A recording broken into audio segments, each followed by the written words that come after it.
हाय दोस्त, this is Neeraj Sharma and welcome to my new video. जैसा कि एवरेज का एक सीरीज चल रहा है जिसमें हम लोग पार्ट 6 वीडियो कंप्लीट कर चुके हैं, तो चलिए उससे आगे बढ़ते हुए उसके नेक्स्ट लेवल के यानी कि उससे अलग तरीके के प्रश्नों को इस वीडियो में सॉल्व करेंगे।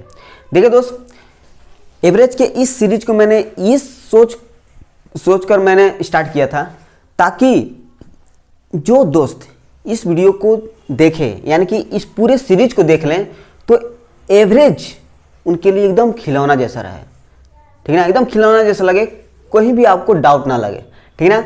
इसलिए मैंने सोचकर पढ़ा रहा हूँ ताकि एक एक चीज़ों में समझाते हुए चल रहा हूँ, ठीक है ना। आप वीडियो देखते होंगे तो आपको पता चल रहा होगा, ठीक है। एक एक चीज़ मैंने स्टेप बाय स्टेप समझाने का मैं प्रत्येक वीडियो में प्रयास किया हूँ ताकि जो भी इस चैनल से जुड़े वीडियो को देखे उनको कहीं भी डाउट ना रहे, ठीक है। तो चलिए क्वेश्चन को सॉल्व करते हैं, वो भी स्टेप बाय स्टेप। जैसे कि पार्ट 7 हो गया, ठीक है, एकदम आराम से सॉल्व करेंगे। चलिए, इस प्रश्न का कहना है कि एक स्कूल 180 छात्रों का औसत भार 50 किलोग्राम है, ठीक। लड़कों का औसत भार 60 किलोग्राम है और लड़कियों का 45 किलोग्राम है। स्कूल में लड़कों और लड़कियों की संख्या ज्ञात करें। अभी देखिए दोस्त, इस प्रश्न को आप दो तरीका से सॉल्व कर सकते हो। पहला तरीका आपका बेसिक होगा, दूसरा तरीका क्या है, एलिगेशन मेथड। एलिगेशन मेथड आखिर इसमें क्यों यूज होगा मैं उसको बताने जा रहा हूँ, ठीक है। तो बेसिक तरीका से इसको ना सॉल्व करते हुए मैं एलिगेशन मेथड का यूज करके यहाँ पर सॉल्व करूँगा, ठीक है, क्योंकि वो बहुत ही आसान होता है। चलिए सबसे पहले समझ लेते हैं। अगर आप मेरे एलिगेशन वाले वीडियो देखे होंगे तो ठीक है, ये तो आसानी सॉल्व भी कर सकते हो। अगर नहीं देखे होंगे तो भी आपके लिए ये वीडियो है। एलिगेशन मेथड ये कहता है कि कोई दो अलग अलग चीज़ें, कोई भी दो अलग अलग चीज़ें जब उसको एक साथ मिलाई जाती है तो वो यहाँ पर रखी जाती है, ठीक है। और उसकी मात्रा क्या है, क्वांटिटी कितनी है, वो यहाँ पर क्वांटिटी रखता है, ठीक है। Q1 Q2 ये क्वांटिटी होता है और ये क्या होता है, ये जिसको मिलाया जाएगा वो ये होगा और इन दोनों को जो मिलाया जाएगा तो ये वाला होगा, ठीक है। समझ रहे हो, यानी कि ये वाला जो भाग होता है ना, ये एवरेज होता है, ये दोनों का एवरेज होता है। एवरेज कहें तो इन दोनों के बीच में ही ये वाला आएगा, ठीक है। अगर मान लेते हैं कि अगर 10 है, ये 5 है, तो ये आपका या तो 6 आएगा या 7 आएगा या तो 8 आएगा या तो 9 आएगा, ठीक है। इसी दोनों के बीच में ही आता है, ठीक है। उम्मीद है कि ये बातें आपको समझ में आ गई होगी। अगर नहीं समझ में आ रहा है तो उस वीडियो को जाकर के जरूर देखिएगा, एलिगेशन वाले वीडियो को, ठीक है। और उसका इंट्रोडक्शन वाले वीडियो को सबसे पहले देखिएगा, तभी आपको समझ में आ जाएगा, ठीक है। चलिए अब प्रश्न पर। प्रश्न का कहना था कि 180 छात्रों का औसत भार 50 किलोग्राम है, ठीक है। यानी कि 180 छात्र है, उसमें 50 किलोग्राम उनका औसत भार है। लड़कों का औसत भार 60 किलोग्राम है। बॉय का जो औसत भार है कितना है, 60 किलोग्राम है, ठीक। लड़कियों का औसत भार कितना है, 45 किलोग्राम है, ठीक। स्कूल में लड़कों और लड़कियों की संख्या ज्ञात करें। बहुत ही आसान प्रश्न है, कुछ नहीं इसमें। देखिए यहां पर क्या होता है, सबसे पहले ध्यान देना, यहां पर क्या होता है, इन दोनों का औसत भार यहां पर आता है, ठीक है। यानी कि इन दोनों के बीच वाला भाग ये वाला आएगा। तो ये जो दोनों को मिलाओगे तो क्या होगा, ये टोटल है ना होगा। और टोटल है कितना, 180 है। 180 का जो औसत भार है कितना है, 50 किलोग्राम। यानी कि इन दोनों का जो औसत होगा कितना होगा, 50 किलोग्राम, ठीक है। ये हो गया एवरेज। इसको आप घटा लीजिए, तिरछा तिरछी घटता है, याद रखना दोस्त। 60 में से 50 घटेगा तो 10 और 50 में से 45 घटेगा तो 5, ये कट जाएगा, रेशियो है तो 1:2। आपको मैं पहले ही बता चुका हूँ, ये आपका क्वांटिटी होता है, यानी कि इतना है, नंबर ऑफ स्टूडेंट की बात होगा यहाँ पर। तो टोटल है कितना, 180 है ना, 180, यानी कि दोनों को मिलाओगे तो कितना, 3 यूनिट, रियल में कितना 180, 1 यूनिट बराबर में 180 बटा में 3 60, तो 2 यूनिट बराबर कितना, 60 दूनी का 120। और आपसे पूछा क्या था कि लड़कों और लड़कियों की संख्या ज्ञात करें, तो लड़का कितना आया, यही ना बॉय है, तो कितना है इसका, तो 60, और लड़की कितना है 120, हो गया आंसर। ठीक है, फाइनली इसका आंसर आ जाएगा 60 120। उम्मीद है कि ये प्रश्न आपको समझ में आ गया होगा। ठीक है, अगर नहीं समझ में आया होगा तो नेक्स्ट प्रश्न से आपको एकदम अच्छे से क्लियर हो जाएगा। ठीक है, चलिए सॉल्व करते हैं इसको। थोड़ा सा सबसे पहले इसको रेज कर लेते हैं। चलिए ध्यान देना, इसका कहना है कि एक विद्यालय की परीक्षा में लड़कों का औसत अंक 71 है और लड़कियों की 73 है। ठीक है, एकदम समझते हुए चलेंगे। परीक्षा में सारे विद्यार्थी का औसत अंक 71.8 है। ठीक, परीक्षा देने वाले लड़कों और लड़कियों का अनुपात पूछ रहा है। चलिए, तो ये भी एलिगेशन मेथड सॉल्व करेंगे, क्योंकि यहाँ पर टोटल भी दिया है और टोटल का जो भी अलग अलग दिया है वो भी दिया है।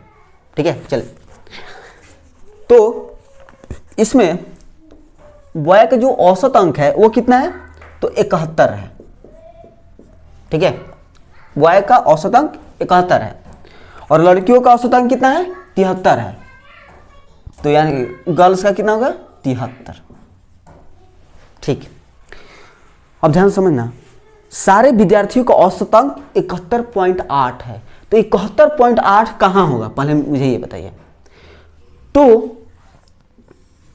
71.8 जो ये कहता है कि अगर इन दोनों को मिला दिया गया तो वो मिलाया गया चीजें यानी कि मिक्स यहां पर आता है, यानी कि जो सारे विद्यार्थी का जो औसत अंक निकाला गया है तो इन्हीं के दोनों की मदद से निकाला गया है, यानी कि मिक्स।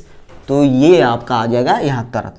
तो यहां पर कह रहा है कि 71.8 और इन दोनों के बीच में ही है, ये वाला है ना 71.8, ये 71 है, ये 73 है, इसी के बीच में ये है, हमेशा आएगा तो इसी दोनों के बीच में ही यहाँ पर आता है। ठीक है, समझ रहे हो, और ये दोनों का ये एवरेज होता है। ठीक है, यानी कि टोटल का ये एवरेज यहाँ पर आ जाता है। एकदम छोटी छोटी चीज़ों को समझते चलेंगे। अब यहाँ पर एक लाइन खींच दीजिए और तिरछा तिरछी घट जाता है। ठीक है, ऐसा ऐसे। अब देखिए 73 में से 71.8 घटेगा तो चलिए घटा के देख लेते हैं। 10 में से 8 घटेगा तो 2 और 2 में से 1 घटेगा तो 1.2 घट जाएगा ना। ये तो घटाना तो आता ही होगा आपको, 71.8 हो जाएगा आपका 1.2। अब इसमें से ये घटेगा, ये मत समझ लेना कि इसको मैंने यहाँ से इसको घटाएगा तो ये भी इसमें से ही घटेगा, ऐसा नहीं होगा। कभी भी घटेगा तो अधिक वाले से कम वाले घटेगा। ठीक है, इसमें से ये घटाते हैं 8 और 71 में 71 घटेगा तो 0.8। अब ये दोनों के दोनों रेशियो में होता है। अब देखिए पॉइंट के बाद एक अंक, पॉइंट के बाद एक अंक, तो ये दोनों पॉइंट को खत्म कर दीजिए, ये 12 हो जाएगा, नहीं कि 4 3 12 4 2 के 8, यानी कि 3:2 क्वांटिटी इनका हो गया। ठीक है, रेशियो में इनका कितने हैं वो आया। तो आपसे पूछ रहा था कि लड़कों और लड़कियों का अनुपात ही पूछ रहा था, हो गया आंसर। ठीक है, और इस प्रश्न को आप बेसिक से भी सॉल्व कर सकते हो, लेकिन बेसिक वाला थोड़ा सा टाइम टेकिंग हो सकता है। ठीक है ना, उम्मीद है कि यहाँ तक तो आप सॉल्व कर ही सकते हो इस तरह के जब भी प्रश्न आपके सामने आएंगे तो। चलिए इसको रेज करके नेक्स्ट वाले प्रश्न पर चलते हैं। चलिए समझना दोस्त, इस प्रश्न में कहना है कि 60 विद्यार्थियों की एक कक्षा में 40% लड़के हैं। लड़कों का औसत वजन 62 किलोग्राम है और लड़कियों का औसत वजन 55 किलोग्राम है। पूरी कक्षा का औसत वजन क्या है? बहुत ही आसान प्रश्न है। अगर मेरे एलिगेशन वीडियो को अच्छे से देखे होंगे, अगर आप समझे होंगे ईमानदारी पूर्वक, तो इस प्रश्न को आप चुटकी में सॉल्व कर सकते हो। ठीक ना, तो मैं अभी भी रिकमेंड कर रहा हूं कि वो एलिगेशन वाले वीडियो को यानी कि सभी वीडियो को देख कर आइए, तब ये कहिएगा कि एलिगेशन आपको समझ में नहीं आया तो मैं मान ही नहीं सकता, ठीक ना। चलिए उसी मेथड से बनाते हैं, एलिगेशन मेथड से। चलिए तो देखिए, लड़कों का जो औसत वजन है वो कितना दिया है, 62 किलोग्राम। चलिए हमने लिख लिया। और लड़की का औसत वजन कितना दिया है, तो 55 किलोग्राम। और आपसे पूछा क्या है कि पूरी कक्षा का औसत वजन क्या है, यानी कि इन दोनों को मिलाने के बाद जो टोटल ओवरऑल एवरेज है वो कितना होगा। तो वो तो आपका इधर ही आता है ना, इन दोनों को मिलाइएगा तभी ना ये एवरेज बनता है। तो यही आपसे पूछ रहा है, ठीक है, टोटल एवरेज। चलिए तो यानी कि हमको ये निकालना है। चल कैसे निकालते हैं वो ध्यान दीजिएगा। तो हमारे पास टोटल 60 विद्यार्थी थे, टोटल 60 विद्यार्थी, जिसमें से जो बॉय थे ना वो कितना थे, 40%। यानी कि 60 का जैसे हम 40% निकालने जाएंगे, परसेंट हटेगा तो नीचे में 100 आ जाएगा, 24। अब देखो 60 में से बॉय कितना हुआ, 24, तो लड़की कितना हुआ, 60 में से 24 घटा दीजिए, 10 में 4 घटेगा तो 6, 5 में से 2 घटेगा तो 3, यानी कि लड़की कितने हो जाएगी, 36। अब देखिए यहाँ पर आपका क्वांटिटी लिखा जाता है, यहाँ पर रेशियो में, यहाँ पर क्वांटिटी यानी कि नंबर ऑफ स्टूडेंट, कितने लड़के हैं कितना लड़कियाँ हैं, ठीक है, कितना चावल है कितना गेहूँ है, वो यहाँ पर लिखा जाता है, ठीक है। और यहाँ पर क्या लिखा जाता है, अगर यही प्रश्न अगर चावल गेहूं का होता तो यहाँ पर उन चावल गेहूं का या तो पैसा लिखा जाता, दाम, या तो उसका वजन लिखा जाता है। यहाँ पर उनकी क्वांटिटी कभी नहीं लिखा जाता है, यहाँ पर समझ रहे हो। चलिए तो लड़के कितना है, 24, तो लड़का के वजन के सामने लड़का का संख्या भी, तो 24 है। लड़की की संख्या कितनी है, 36। थोड़ा इसको नीचे लिखते हैं, ठीक है, 36। इसको कटा लेते हैं रेशियो में, तो 12 24 बढ़ते हैं 36, 2 रेशियो 3 के रूप में आया इसकी। लेकिन हमें तो ये निकालना है ना, और ये निकालने का सबसे मैं आसान मेथड आपको बता रहा हूँ कि ये यहाँ पर आप एक रियल वैल्यू निकाल लीजिए। अब आपका प्रश्न होगा कि यहाँ पर ही क्यों, यहाँ पर क्यों नहीं, क्योंकि हमेशा याद रखना कि ये देखिए यहाँ पर 55 है, यहाँ पर 62 है, तो हमेशा अधिक वाले में से ये तिरछा वाले घटता है। हमेशा याद रखें, इस पॉइंट को अपने कॉपी में नोट कर लीजिए। हमेशा अधिक वाले में से घटाया जाता है, कम वाले को ध्यान में मत रखिएगा, ठीक है। अगर ये वाला आप निकाल रहे हैं तो हमेशा अधिक वाले में से घटाना है, ठीक है। अगर यहाँ पर अधिक होता तो इसमें से ये घटता है, यहाँ पर रियल, तो अभी तो ये अधिक है ना। चल निकालते हैं, अब रियल में निकालते हैं। अब देखिए ये जब भी होता है ये वाला ओवरऑल जो एवरेज होता है इन दोनों के बीच में ही आता है। तो इन दोनों के बीच देख लेते हैं कितना, तो 62 में से 55 घटेगा तो 12 में से 5 घटेगा तो 7 किलोग्राम। तो रियल निकाल लेते हैं हम।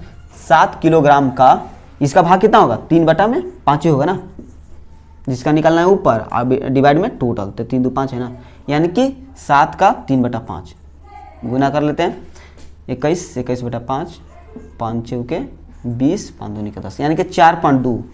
तो इसमें से डायरेक्ट आप इसको घटा लीजिए, तो यानी कि 62 में से 4.2 घटा लीजिए। ये लिख दिया ताकि आपका क्लियर हो जाए। तो 10 में से 2 घटेगा तो 8, और 11 में से 7 घटेगा तो 11 में से 4 घटेगा तो 7, 57.8 इसका आंसर हो जाएगा। सिंपल, ठीक है। जब भी टोटल एवरेज पूछे तो ये वाला आपका आंसर होगा, और जब भी उनकी संख्या पूछे तो ये आपका ये वाला निकलेगा, ठीक है। चलिए आगे बढ़ते हैं। चलिए ध्यान देना, ये प्रश्न क्वेश्चन नंबर 3 की जैसा ही है। अगर वो समझ में नहीं आया होगा तो इस प्रश्न से आपको एकदम क्लियरली अच्छे से समझ में आ जाएगा, ठीक। चलिए ये प्रश्न कह रहा है कि 8 सोने के सिक्कों का औसत भार 20 ग्राम प्रति सिक्का है, चांदी के 12 सिक्कों का औसत 35 ग्राम प्रति सिक्का है, 20 सिक्कों के लिए प्रति सिक्का औसत भार कितना है। यानी कि ओवरऑल टोटल एवरेज पूछ रहे हैं आपसे, ठीक है, एकदम उसी तरह का प्रश्न है। तो जो 8 सिक्का है, 8 कॉइन्स जो है, और एक 12 कॉइन्स है, तो 8 कॉइन्स है, तो 8 कॉइन्स का वजन कितना है? 20 ग्राम प्रति सिक्का, ठीक है। और 12 कॉइन्स वाले का एवरेज सिक्का कितना है? 35 ग्राम, ठीक।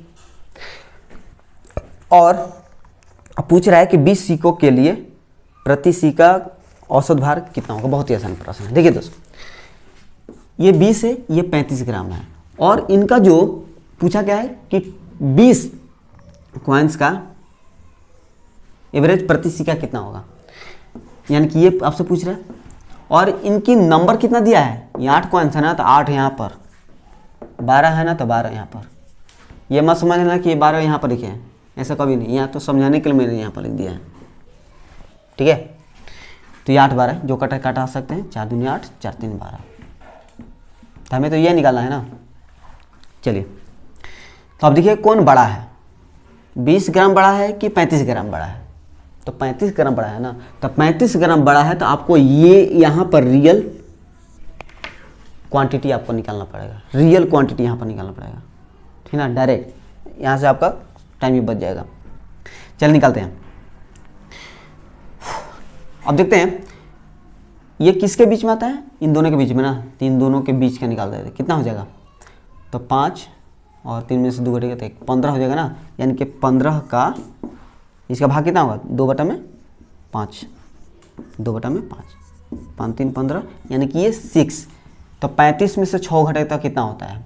तो 15 में से 6 घटेगा तो 9 29 हो गया आंसर, ठीक है। क्लियर है? देखिए दोस्त, इसको एक बार समझ जाओगे ना, तो आप इस तरह के कैसा ही प्रश्न हो आप चुटकी में सेकंडों में सॉल्व कर सकते हो, ठीक है। बहुत ही आसान प्रश्न है, कुछ नहीं करना है। जो भी दिया है, जो भी उसका जो प्राइस दिया है या वजन दिया है वो यहाँ पर लिखना है, और ओवरऑल जो एवरेज दिया है वो बीच वाले में लिखना है, और जो भी क्वांटिटी दिया है वो उसका आपको रेशियो में लिखना है, बस, ठीक है। और मैंने आपको बता दिया हूँ कि ये अगर ये नहीं दिया है तो कैसे निकाला जाता है। सबसे पहले यहाँ पर रियल निकाल दीजिए। अगर सबसे पहले ये देखना है कि कौन बड़ा है, तो उनके सामने वाले को रियल निकाल दीजिएगा, उसके बाद उसमें से ये इसको घटा दीजिए, आंसर आ जाएगा, ठीक है। चलिए आगे बढ़ते हैं, इसको थोड़ा सा रेज करके।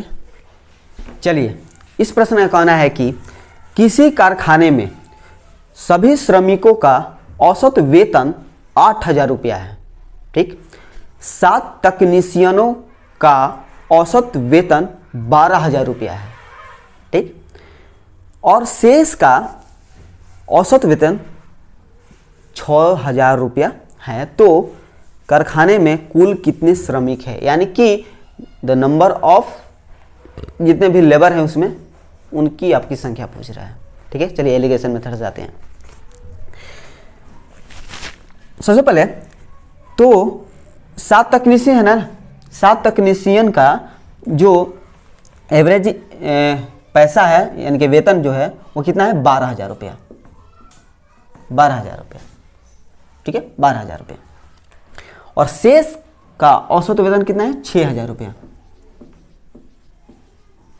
6,000 रुपया। याद रखना कि जो 12,000 रुपया जो वेतन जिनको मिल रहा है वो कितने हैं? 7 हैं, 7 श्रमिक है ना, ठीक। तो इसमें थोड़ा सा पॉइंट ध्यान देना कि सभी श्रमिकों का औसत वेतन 8,000 रुपया दिया है, यानी कि सभी श्रमिक जितने भी श्रमिक है ना उनका जो टोटल ओवरऑल जो एवरेज दिया है वो कितना दिया है? 8,000। तो 8,000 कहाँ जाएगा? यहाँ पर नहीं आ जाएगा 8,000। अब आपका प्रश्न होगा कि क्यों? तो मैं आपको जवाब दे रहा हूँ, क्योंकि यहाँ पर क्या आता है? बीच वाले में क्या आता है? टोटल ओवरऑल एवरेज ही आते हैं ना, यानी कि दोनों को मिलाकर के एवरेज आता है ना, तो एवरेज ही तो दिया है। ध्यान से पढ़ना, यहाँ पर कह दिया है कि सभी श्रमिकों का औसत वेतन 8,000 रुपया है, यानी कि सभी कितना? ये इन दोनों को एवरेज जब निकाला गया तो 8,000 रुपया आया। 8,000 तो बीच में आएगा ना, अब समझ में आया? अब यहाँ से बहुत ही आसान है। अब क्या करना है? इसमें से इसको घटा देना है। तो 12,000 में 8,000 घटेगा तो 4,000, और ये 8,000 में से 6,000 घटेगा तो 2,000, तो रेशियो है तो 2 3 0 खत्म, 2 2, यानी कि 1:2 आ गया है। तो समझ में आया? उम्मीद है कि आपको समझ में आ ही गया होगा। अगर नहीं समझ में आया होगा तो प्लीज़ आप कमेंट में जरूर बताइए, ठीक है ना, ताकि उस बातों को मैं ध्यान में रखते हुए कोई भी प्रश्न मैं सॉल्व कर सकूँ, ठीक है। क्योंकि मेरे सामने कोई है नहीं क्या, ताकि कोई बता सके कि हम मैं कैसा पढ़ा रहा हूँ। आप पर मैं डिपेंड हूँ। तो आपसे पूछा क्या है कि कुल कितने श्रमिक हैं, ठीक, यानी कि टोटल आपको बताना है। सबसे पहले ध्यान देना कि 12,000 वेतन वाले है कितना, 7 ना, तो यानी कि 1 यूनिट बराबर 7, यानी कि 1 यूनिट बराबर 7, 2 यूनिट बराबर कितना था, 7 दूनी का 14, 2 यूनिट बराबर में 7 दूनी 14, समझना। 6,000 वेतन वाले है कितना, 14 है, और 12,000 वेतन वाले है कितना, तो 7 तो दिया ही है, यानी कि 14 और 7 जोड़ेंगे तो कितना होगा, 14 7 जोड़ेंगे 21 लेबर होंगे। आंसर। अभी इतना भी नहीं समझ में आएगा तो मैं कुछ नहीं कर सकता भाई, ठीक है।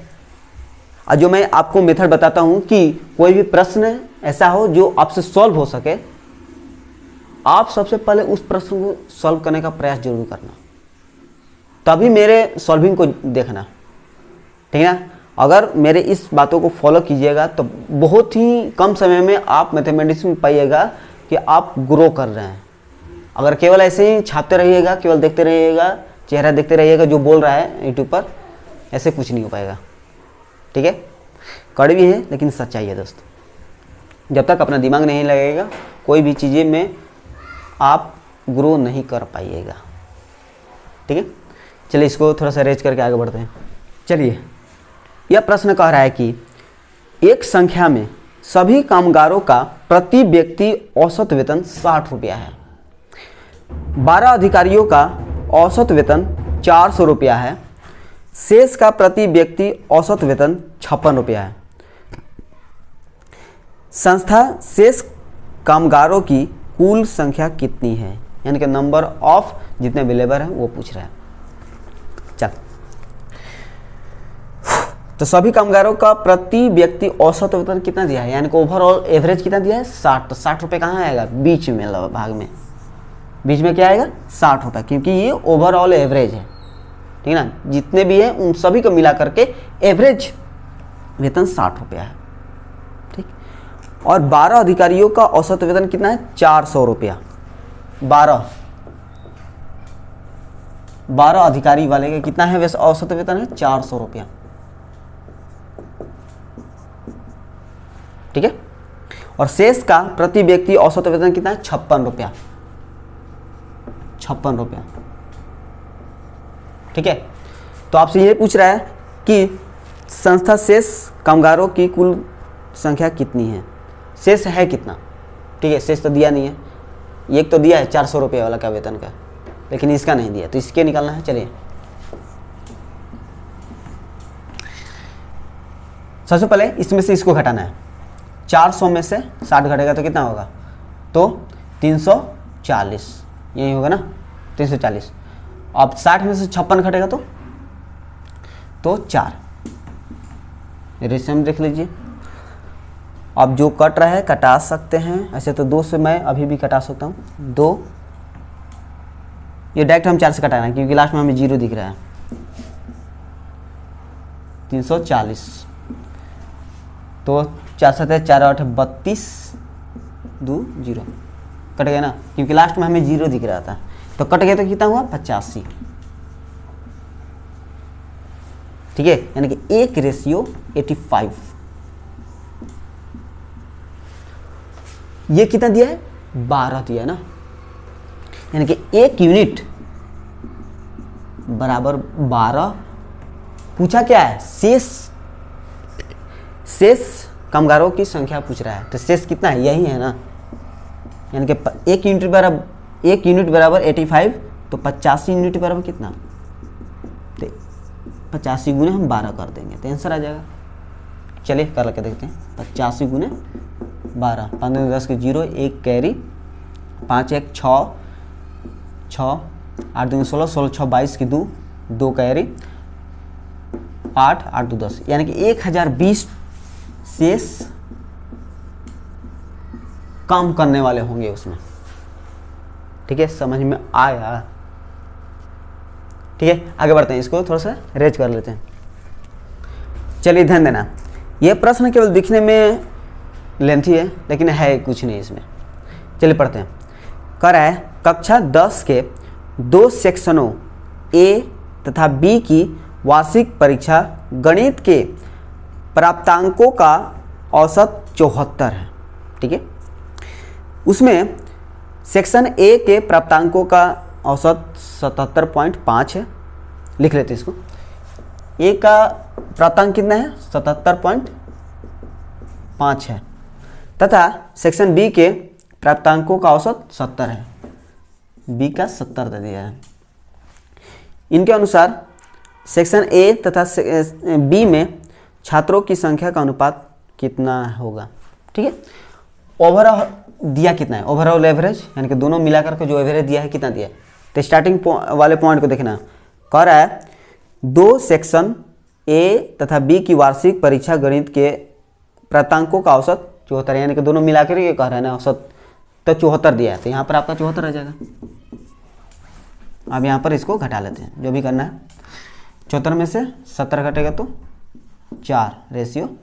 अब ये 77.5 में से ये घटा देना है 0.5, 7 में से 4 घटेगा तो 3, बस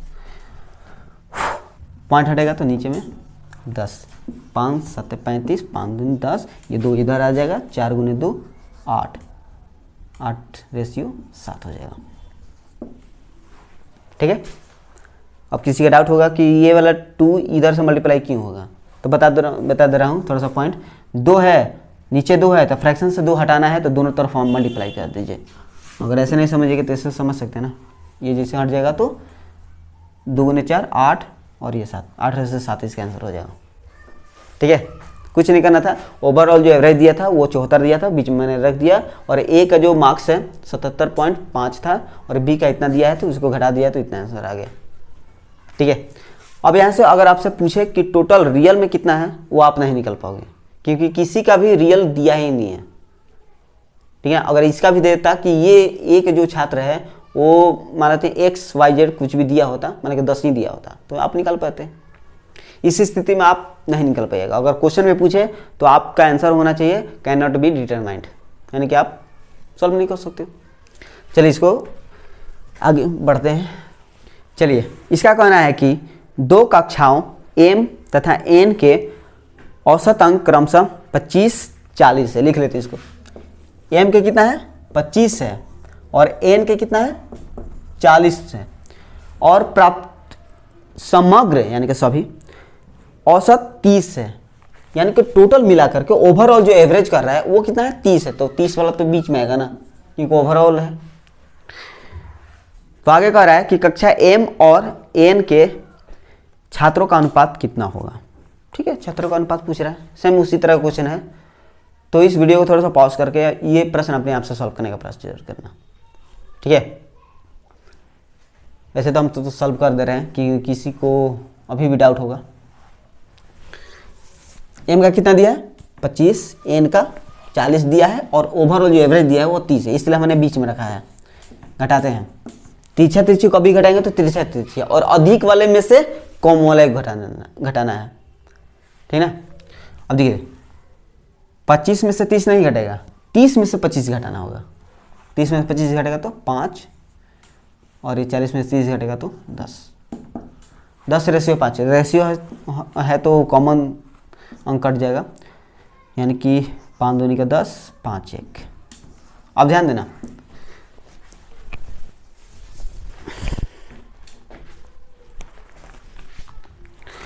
इसमें आपसे पूछा क्या है, इस पर ध्यान देना कि M और N के छात्रों का अनुपात पूछ रहा है। M N, ठीक है, इतना ही आंसर हो जाएगा। इस पर मैंने क्यों ध्यान दिया, क्योंकि क्वेश्चन थोड़ा सा आपको डाउट में भी डाल सकता है। N और M भी पूछ सकता है, N और M भी पूछ सकता है। तो N और M पूछे ना तो N वाले को पहले रखना होगा, 1 रेशियो आइए मोल के बाद में। अगर एन और एम का रेशियो पूछे तो ये होगा, लेकिन इस प्रश्न में तो एम और एन ही पूछ रहा है, तो ये इसका आंसर ये होगा। ठीक है, तो उम्मीद है कि जितने में मैंने बताया है वो चीज़ें आपको समझ में आ गई होंगी। तो चलिए मिलेंगे नेक्स्ट वीडियो में पार्ट नंबर 8 में इससे अलग तरह के प्रश्नों को और इसके नेक्स्ट लेवल के प्रश्नों को भी सॉल्व करेंगे। ठीक है, थैंक यू सो मच इस वीडियो को देखने के लिए।